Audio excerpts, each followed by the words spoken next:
Now the first generator that we're going to test here is a 2000 watt, and it says 2000, but it's actually rated for 1600 watts. So we're just going to try and get that right on the brink of tripping out, and we'll know for sure if it's able to do that. I'm going to show you the math on each one of the appliances and what you need to do to actually figure out how big of a generator you need for your purposes. I got a bigger one here that I know will operate most things in the house, and that's only 5,000 watts, but it's just strictly a mathematical equation when you're trying to figure this out, and that's all there is to it. I'm going to show you how to do that. So I'm wearing my UBC hat. This is University of British Columbia, and I didn't actually attend there, but I got the hat. So I was just kind of, I wore this hat today just because, hey, this is the University of Rugged Retiree. I'm a visual, hands-on type of learner, and I know that you are as well. And when you can visually see exactly what's happening as we're testing things to their limit, and it just gives you a truer understanding of what's actually happening, and I really hope that this video helps you out. Okay, so the first thing that we're going to be testing here is this Champion Cube generator here. It is rated for 2000 watts, it says on here. It's going to be surge watts. If you look on the actual plate here, it says gasoline watts 1700. So we're going to try to get that up to 1700 and see if it trips. And the way that we're going to go about doing this is I'm going to show you what the appliance's wattage is and how you find that. And what you're going to do is add them all up, and then you'll know if your generator that you've chosen is going to be able to handle all those loads. Or you may want to go through the exercise of seeing all the things that you want to actually power at one time when selecting an emergency generator, and you'll know how big of a generator you need. Okay, so let's go through that. Okay, so what we need to do here is look at our appliances. Now this here is a little shop heater that you would use, and there's a fan speed, there's 2 coils in this, so this operates 1 band of coils. This is the second, and so what we need to do is look on the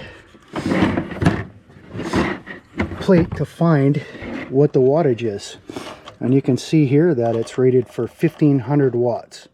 So we're going to speculate that heating one of those coils is going to be 750 and the other one's 1500. So let's write that down.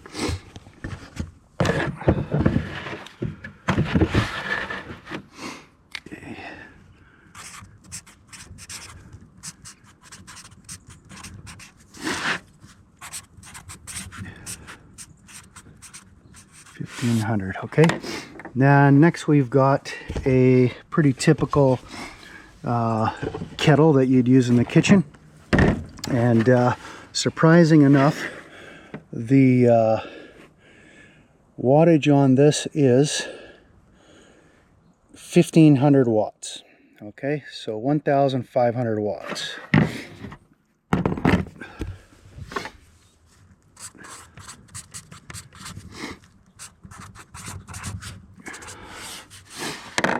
Next we got a coffee maker. Coffee maker, pretty typical thing that you're gonna find. I just used it this morning actually to make my coffee, so without dumping all the water out of it. Oh geez, maybe I should have done that after. You will find up here that it is 900 watts. Okay. 900 watts coffee maker.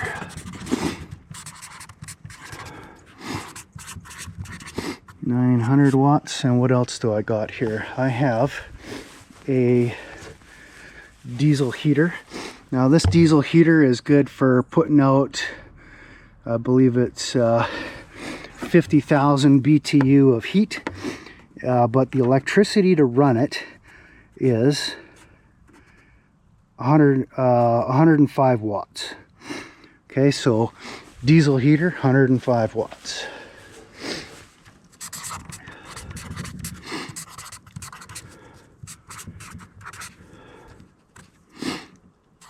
Okay, wow, heater, beater, inverter, whatever that says. Okay, so let's get the Champion 22,000 watt generator. Is good for 1,700, it says, right? So let's concentrate on that. We should be able to use any combination of these and get it to run. So let's try a couple things here. Now remember when we winterized, we turned our fuel off, so probably gonna take a few pulls here to get this baby started. Get some fuel in it.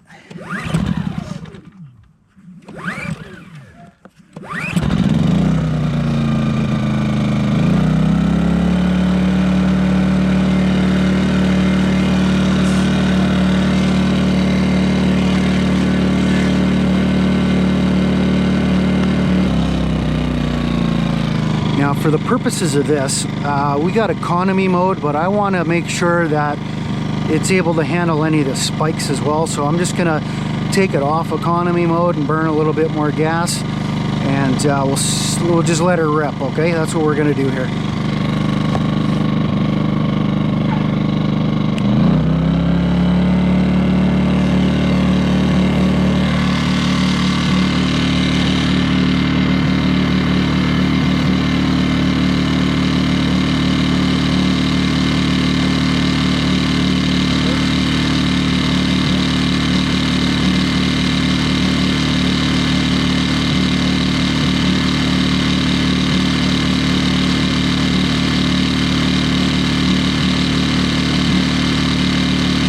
Might have to get the wife to shut the windows in the house here. The diesel's a little bit hot when it's or smoky when it gets started up, but that's what it is. Okay, so the generator is easily handling 105 watts at this time. Nice and warm.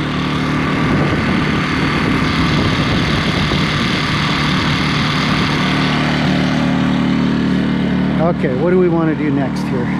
Okay, let's get this up here.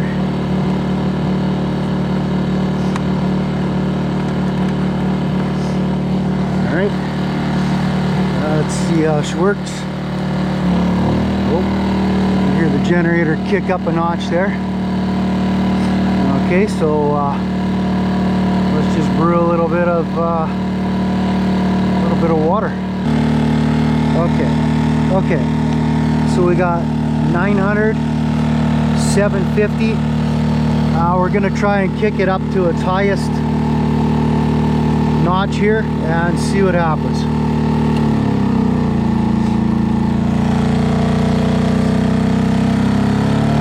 Holy, nope. Gonna do it. So she's struggling. We'll turn that back to 750 and we're good. I'm actually surprised it didn't trip that out. Well, that's something. Let's try that again.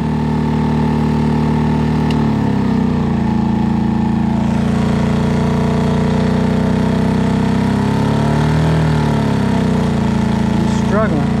Not tripping the breaker though. It's pretty wild. Okay, so we're gonna go back. Now let's talk about that. Logging, but she's holding. Working hard. Still got the flame in here going.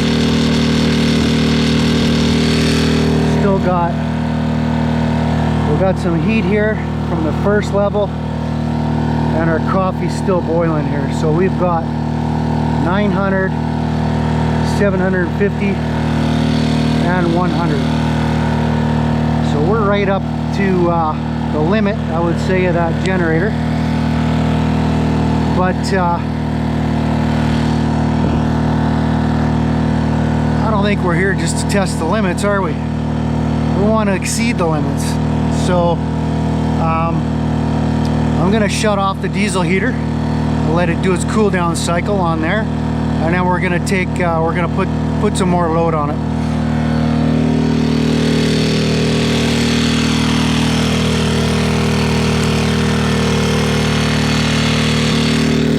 so the flame's off, but I'm gonna let that cool down, let it do its natural boiler cycle here.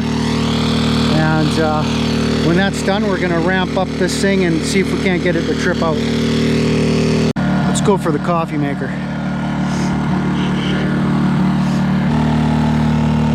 Just gonna shut the appliances off here, one by one.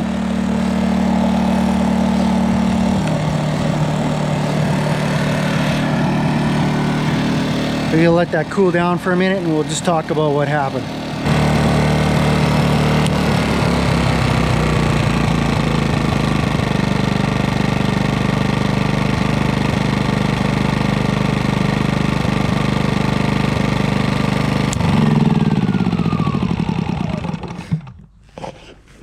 Well, that was pretty cool, wasn't it?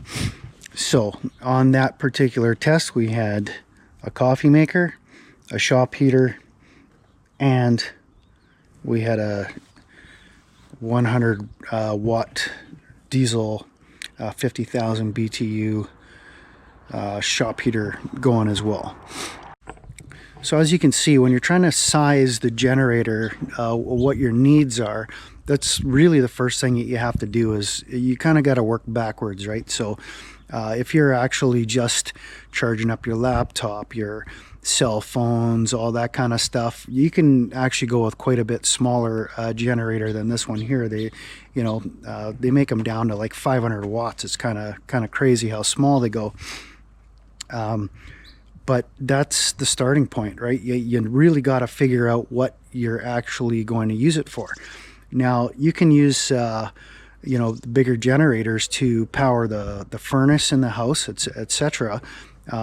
So you have to, again, you got to go to the data plate, look up, the horsepower that it's rated for. Most of them are half horsepower, 3/4 a horse, and it's actually not that many watts. Geez, I can't remember. It's like 750 watts or something. And let me get back to you. I'll look it up. Okay, I got your answer for you. So half horsepower motor is about 373 watts, 3/4 horse about 560 watts. So both of those, of the smaller and the bigger furnace motors, are still well underneath that one setting here that we had on this heater here. Remember, 750 watts is drawing on one heater, 1500 on two. So believe it or not, that little generator has enough capacity to run your house furnace, but it's pretty much all it's going to be able to run. The problem with the startup on the furnace is, when you hit the button, or when it kicks on, it's going to have a spike there, right? And it's a matter of what that spike is going to be. So when it first starts up, it surges. It's got more, it takes more to get it going than to just make it hum there. So if it doubles that, you're probably still only looking at 1,000 watts, which that generator can easily handle. So, having a little camping generator can be quite valuable. Let's talk about some of the other appliances that you have in your house, right? So you have a power outage, and right now it's the fall, so the leaves are still on the trees, it's raining, we're getting high winds, and they're pushing trees over, and we have power outages, right? So one of the primary concerns for me, at least, is during a power outage is, like, I don't want all the food to spoil in my freezer and in my refrigerator. So that small generator, your fridge is probably, if you got a modern fridge, probably around 300 watts.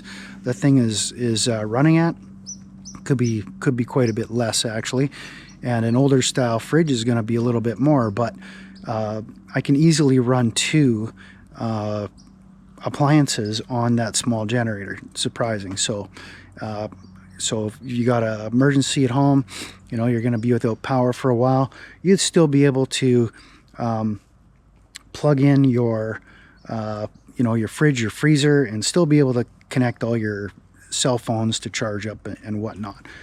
And I do want to emphasize the safety. No matter how small the generator is, don't be tempted to run it inside your garage, because you know, you get fumes, carbon monoxide building up, and you know, that's just never ends up being a happy story. So always use your generators outside in a well ventilated area. Some people have boxes. At my old house, I had a box built specifically for holding the generator, keeping it out of the rain, reducing some of the noise, all that kind of stuff. And I had a plug that went directly into the house with a three-way switch, right? So that was ideal, and that way you protect the workers up the power line as well. In this particular video, I'm not actually tying into the house current. I'm only doing external sources of power. So, okay, so let's see that thing one more time. We're gonna boil the kettle. That's good for 1500 watts. Let's get that kettle boiling, and I want to make use of that before my wife figures out that I got it out of the house to begin with. Okay, so let's start that up. We're going to leave it on economy mode, and let's see how this thing wraps up, okay? Okay, so it's humming along there pretty good. It's not trying too hard. Okay, so Mama successfully gets a tea during a power outage, so that's important.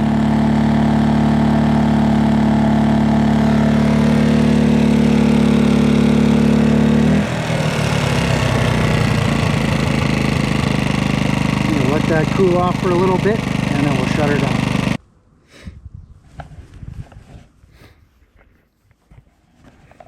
Well, that's going to conclude our episode here. I had a few more talking points that I want to talk about during this, so we're going to cut it short.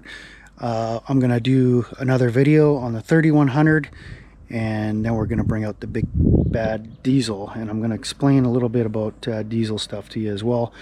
And that'll be in a third video. I guess this is going to be a three-part series. So anyhow, stick around, and next week we'll be doing the 3100, and I hope you're looking forward to that. Let's test the limits and exceed them on that one as well. Until the next fix it, we'll see you there.